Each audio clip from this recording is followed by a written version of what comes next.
Welcome to the Foundry by Forge College. Okay, so in our last explainer, we popped open Firedancer's hood, looked at its engine, and mapped out the internal architecture. Today, we're figuring out how that exact same engine handles a million requests a second without, melting into a puddle of digital slag.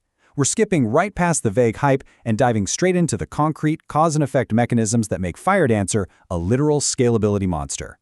I mean, really ask yourself, how do you process a million things at once without your system just completely breaking down?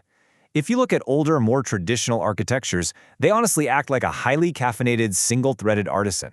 Just picture one incredibly stressed-out person running around trying to catch flying boxes of incoming data, verify complex cryptographic signatures with a magnifying glass, execute smart contracts, and write it all down in a massive ledger, simultaneously. Eventually, they just catch on fire. It's a fundamental bottleneck. Firedancer, on the other hand, fixes this by completely ditching that artisan model. Instead, it scales by operating like a state-of-the-art, high-efficiency, massively parallel factory. It is all about ruthlessly separating concerns and getting heavy tasks out of the way so nobody gets burned. So here's our roadmap for today's explainer. 1. The Firedancer factory. 2. 4 core scalability enhancements. 3. Anatomy of a data path.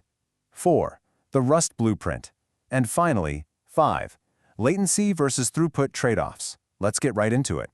Starting off with Section 1, the Firedancer factory.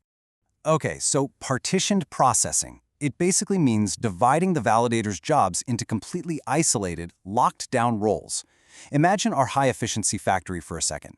If the person working at the receiving dock also has to do the quality assurance testing and then personally walk over to assemble the product, well, a single large delivery truck backing up is going to paralyze your entire supply chain, right? Everything just grinds to a halt. But by taking these responsibilities, the receiving dock, the QA testers, the assembly robots, and putting them into completely isolated thread groups, they never step on each other's toes. This guarantees there's absolutely no cross-stage blocking. If the assembly line is running a bit behind because they're working on a complex part, the receiving dock doesn't even notice. They can still unload boxes from the trucks at lightning speed and cache them from when assembly is ready. You never have one saturated worker holding up the whole shebang. Moving right along to Section 2, 4 core scalability enhancements. Now, this blueprint brilliantly illustrates our core mechanisms, and we really need to understand exactly why each of these 4 items matters. First up is partition stages. By distributing the CPU load across completely isolated thread pools, we make sure that a sudden traffic spike in one specific area doesn't choke out the rest of the validator. Second, parallel verification. Honestly, this is massive. It moves the exceptionally heavy cryptographic signature checks completely off the critical execution path. Doing this in parallel creates a dramatically smoother, unblocked pipeline for the actual execution to happen. Third is batched execution. Instead of committing every single tiny transaction one by one to the ledger, which is, let's face it, painfully slow, Firedancer groups them together. You get fewer but much larger commits. This bursty I/O approach heavily amortizes the overhead. Basically, the cost of doing a commit is spread out over thousands of transactions all at once. And fourth, I/O optimization. Normally, software constantly taps the computer's kernel on the shoulder to ask for permission to move data around. Those are called system calls. Firedancer uses zero-copy buffers, which is kind of like leaving the data right there on the factory conveyor belt instead of picking it up and putting it down 10 different times. Less tapping the kernel on the shoulder means drastically reduced network jitter and wildly improved throughput. Getting these tasks off the critical path directly lowers your CPU load and enables that massive scaling we're looking for. All right, Section 3, anatomy of a data path. Let's actually trace a single transaction as it moves down this specialized assembly line to see how this builds in real time. Every piece of data follows this exact 6-step journey, and it is a relentless, fast-paced process. Step 1, lightweight network ingestion. This has to be lightning fast, because if the receiving dock is slow, the whole factory starves for materials. Step 2 acts like a ruthless bouncer. Early filtering instantly drops duplicate transactions or just total garbage data right at the door, so we don't waste precious time on them. Then we hit Step 3, the verifier pool, which we'll look at a bit closer in a second. After that, Step 4 handles batching and execution scheduling on disjoint non-overlapping state regions. Step 5 is the final commit, permanently persisting it to the ledger. And finally, Step 6 is our crucial feedback loop, back pressure. I want to zero in on Step 3 for a second. This verifier pool is frankly fascinating because this parallel verification acts as our dedicated hardcore quality assurance team. You have to understand, cryptographic signature verification is absolutely brutal on a CPU. It's the mathematical equivalent of checking 1,000 intricate passports with a high-powered microscope all at once. If your main execution thread has to stop and do this, everything halts. By tossing all this heavy math into a horizontally scalable pool of completely independent threads, the heavy lifting is finished well before the transaction ever reaches the final execution workers. And because they have dedicated queues, the execution workers just grab the pre-verified transactions and get straight to work. They never stall out waiting for a signature to be checked. But what happens if something actually goes wrong? Let's say the storage drives slow down during step 5. Well, that's where step 6, stage local back pressure, comes in to save the day. You know that classic I Love Lucy chocolate factory scene? Without back pressure, you get exactly that. The conveyor belt just keeps wildly shoving data down your throat until the whole room explodes. Stage local back pressure acts as a polite, highly effective safety valve. If the storage room is getting full, the partitioned architecture allows that specific component to signal upstream and essentially tell the guy passing the boxes, hey, slow down a bit. And because of the isolation we talked about earlier, a minor storage delay won't halt the network ingestion at the front door, and it won't stop the signature verification happening in the middle.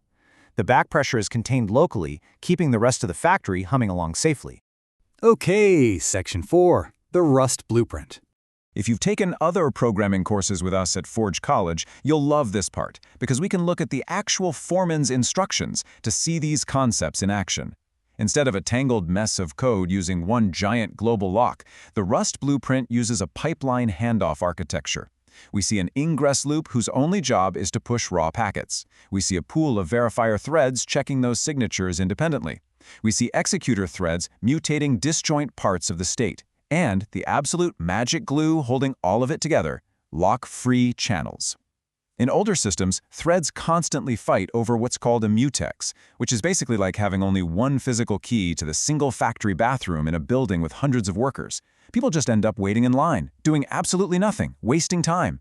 By using lock-free channels, Firedancer passes data smoothly between stages, like a flawless Olympic relay race. Nobody's waiting in line for a key. Data just flows, seamlessly, without heavy mutex contention holding up the line. Which brings us to our final section, Section 5, latency versus throughput trade-offs. Because look, system engineering is entirely about trade-offs. There's absolutely no free lunch in computer science. So the crucial point here is understanding the difference between latency, which is the speed of a single isolated transaction getting from start to finish, and throughput, which is the total volume of transactions processed simultaneously. Think of latency as a Ferrari. It gets one single person to their destination instantly. Throughput, on the other hand, is like a massive transit bus.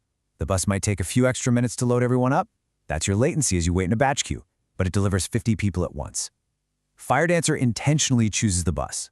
By batching transactions and queuing them in isolated stages, the very first transaction in a batch might have to wait a tiny fraction of a second longer before it's executed. Firedancer intentionally trades this slight increase in single transaction latency for a massively higher sustained throughput under incredibly heavy load. Sure, you might wait an extra millisecond for your transaction to start, but the network processes a million more transactions in that exact same second. And because of this entire partition setup, you get what's called stage local tuning. This is a real game changer operationally. Imagine the sheer relief of being able to fix the exact machine in the factory that's acting up, without having to shut the whole factory down and send everyone home.